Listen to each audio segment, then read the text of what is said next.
Olá pessoal, aqui é a Ana Flávia, professora de Ciências. Nesse vídeo nós vamos falar sobre as atividades da semana 2 do PET volume 1 do 7º ano. Vamos lá! Então, antes de começar, lembre-se de deixar o seu like, de se inscrever aqui no canal, assim você não vai perder nenhuma explicação, nenhuma atividade que eu coloco aqui para vocês. Então, na atividade 1 da página 37, fala o seguinte: algumas misturas podem ser separadas utilizando mais de um método de separação. Assinale a alternativa que apresenta na ordem os procedimentos mais viáveis para separar uma mistura formada pelas três substâncias, seguindo o esquema abaixo. Então, pessoal, no esquema, está falando que vai ter a separação da água, do sal e da areia por um procedimento 1. Esse procedimento 1 ele vai ser capaz de separar a areia da água junto com o sal. Então, a gente vai ter duas partes principais. Uma que é de areia separada e a outra água e sal. Então, a gente tem que saber qual que é o nome desse procedimento 1. Esse nome do procedimento 1, eles deram aqui as alternativas. Ou é filtração, ou é centrifugação, ou é filtração, ou é decantação. Então, a resposta desse número 1 é filtração. E eu vou explicar o porquê que é filtração. Então, aqui, vocês vão tentar lembrar do exemplo que ocorre muito no nosso dia a dia, que é a filtração do café.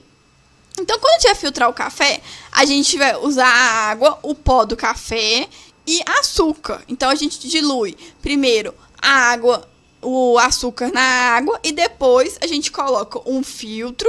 Esse filtro vai ter o pó do café, depois é jogar a água e o sal, né? E vai ter aqueles três componentes juntos. A gente vai ter um pouco de pó de café, a gente vai ter um pouco de açúcar e vai ter mais água.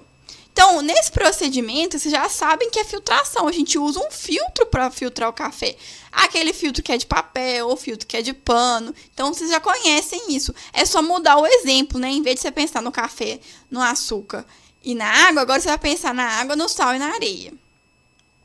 Então, pessoal, quando a gente tem a água e o açúcar separados, então, a gente vai ter, pensando no exemplo do café, ainda assim vai precisar de separar mais. Então, voltando para o exemplo aqui da figura, a gente vai ter água e sal. Vai ter um procedimento 2 e a gente vai ter uma setinha puxando do procedimento 2 a água e outra NaCl. Pessoal, a fórmula química do sal é NaCl. Aqui eles escreveram o nome da substância, né? E aqui é a fórmula química, mas é a mesma coisa. Então, quer dizer que o procedimento 2, ele vai ser capaz de separar a água e o sal. E o único procedimento que a gente pode fazer isso, né? Esse método de separação das misturas é a destilação simples, porque a filtração não pode ser, porque a gente já utilizou e é um método totalmente diferente. Esse método, procedimento 2, ele é um pouco mais refinado, que consegue separar essas substâncias que inicialmente a gente não consegue separar tão facilmente, principalmente se tiver pouca quantidade de sal, de NaCl misturado nessa água. Vai ser a destilação simples. Não pode ser decantação, como tem aqui na opção da letra A, porque a gente já vai ter essa separação de decantação em duas fases, né? Se conseguir realmente separar, quando a gente tem grande quantidade de sal. Então, se a gente tem uma quantidade pequena de sal, a gente já vai conseguir fazendo isso com a destilação simples. Então, a resposta correta é a letra C. Atividade 2. Página 37. Na indústria, ou até mesmo na nossa casa, utilizamos diariamente diferentes métodos, diferentes tipos de separação de misturas. Complete a tabela abaixo, relacionando corretamente a mistura com o seu respectivo método de separação adequado. Então, a gente tem essa tabela lá no PET e a gente precisa completar. Então, a água e o óleo, a gente vai usar a de decantação. Quando você mistura água e óleo, você pode até pegar uma colher e misturar no copo, ela não vai misturar. Você vai conseguir ver essas duas fases. Então, é só você pegar a água e o óleo, misturar lá no copo. Você pode fazer esse experimento aí na sua casa, colocar um pouquinho de água, um pouquinho de óleo, misturar, e aí você vai conseguir ver as duas fases separadinhas. Tanto a água quanto o óleo em duas etapas. O óleo fica em cima e a água fica na parte de baixo. Agora falando água e café. A gente só consegue separar, né, o pó do café da água ali se a gente tiver aquele filtro que a gente usa em casa. Então, vocês já sabem que para usar o exemplo do café, até que eu expliquei na questão passada, é só usar um filtro. Então, vocês sabem que é filtração. Pedras e feijão. A gente usa um método chamado catação. Então, quando a família de vocês vai cozinhar, alguém responsável, né, vai preparar o alimento, o feijão, ele vem com algumas pedrinhas. E se a gente comer pedrinha, não é interessante, né? A gente vai quebrar o dente, vai machucar. Então, a pessoa vai separar o que é grão de feijão, o que é sujeira, o que é pedra, o que não pode comer, para depois colocar de molho, para depois colocar na panela. Então, vocês sabem que esse nome catação é realmente do ato de catar, né? De separar manualmente com a mão ou com uma pinça, alguma forma assim parecida.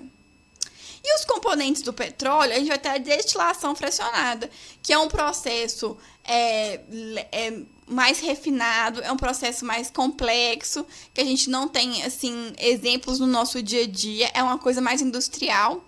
Mas, dos componentes do petróleo, a gente vai utilizar várias coisas no nosso dia a dia. Da destilação fracionada do petróleo, que é um procedimento químico, né? De conseguir separar essa mistura, a gente vai ter, inclusive, o nosso gás de cozinha, que vem desse componente do petróleo. A gente vai ter gasolina, a gente vai ter várias coisas que a gente usa no nosso dia a dia, que vem da destilação fracionada dos componentes do petróleo, que a gente só não se liga, mas acontece o tempo todo. Continuando, então, a atividade 3, que está nas páginas 37 e 38. A figura ao lado, que na verdade está aí embaixo, revela os componentes da célula vegetal. Analise as afirmativas 1 e 2, relacionando-as respectivamente, ou seja, na ordem que foi falado, as estruturas celulares correspondentes. Então, a ordem é, número 1, organela capaz de captar a luz do sol e utilizá-la para a realização da fotossíntese. Então, pessoal, a fotossíntese ela vai acontecer dentro do cloroplasto. E o cloroplasto, dentro do cloroplasto, vai ter uma coisa chamada de clorofila, que, inclusive, além de participar da fotossíntese, ela dá a cor verde para as plantas. Então, a número 1 seria cloroplasto. 2. Estrutura que envolve a membrana celular e fornece o suporte estrutural e proteção. Então, é a parede celular. A parede celular, ela vai fazer esse trabalho de envolver a membrana plasmática para que a planta, a célula vegetal, ela tenha um suporte estrutural a mais e de proteção a essa célula, fazendo com que ela persista, com que ela resista melhor ao ambiente, já que a planta, né, por exemplo, chove, ela vai absorver grande quantidade de água, e se ela não tivesse essa parede celular toda em volta, ela ia absorver muita água e ia acabar estourando, sofrendo lise, né, explodindo. Então, pessoal, essa parede celular é importante para dar esse suporte estrutural e de proteção. Assim, a resposta correta é a letra B, 1, cloroplasto, 2, parede celular. A atividade 4 da página 38. Em relação à organização do núcleo, os seres podem ser procariontes ou eucariontes. Então, lembrando o que é procarionte? É aquele ser que tem um material genético disperso no citoplasma. Então, por exemplo, a bactéria é o exemplo que a gente tem de ser procarionte, ou seres eucariontes. Então, seres eucariontes são seres que possuem material genético, o DNA, dentro do núcleo, guardadinho nessa bolsa chamada núcleo. Então, são exemplos de organismos procariontes somente as bactérias. Alternativa D, letra D. Então, pessoal, é isso. Se você ficou com alguma dúvida, comenta aqui embaixo que eu respondo você. Se inscreva, deixe seu like, compartilhe esse vídeo com aquele amigo que está precisando. Espero ter ajudado você aí do outro lado. Um abraço. Tchau, tchau.